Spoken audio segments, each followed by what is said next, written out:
In English, it is considered very rude to say no directly. This is why we usually say no thanks or no thank you if somebody offers us something that we don't want. No thank you is polite and very correct English. But there are two other ways in which native speakers use to reject offers that are more friendly and laid back. However, it sounds like we don't mean what we say. The first way is we say, "I'm good." This means that I don't need or want whatever somebody is offering to me. Sometimes it will be, "I'm all good." The meaning is the same.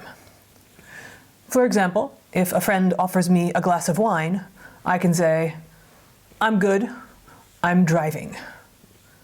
This means that I can't drink a glass of wine because I am the legal driver for the evening.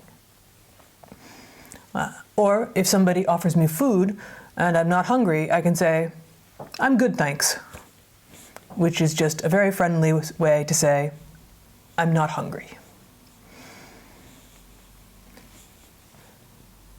There is one way in which this does not mean no thank you. Only one question.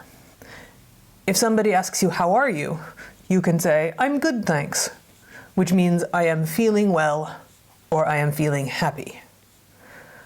But in all other circumstances, when somebody offers something, we say, "I'm good, thanks."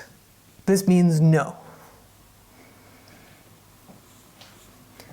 You may also hear people say, "I'm set," or "I'm all set." This means the same as "I'm good," I am satisfied, and I don't need whatever you are offering. If I offer a colleague some help with their work and they don't need it, they will often say, "I'm all set." Or if you are shopping in a store and a salesperson comes up to you and asks, "Can I help you?" a very common answer is, "I'm all set," meaning I don't need your help. So there you have it. It is considered to be impolite to say no directly in English, so instead we often say, "I'm good," or "I'm all set."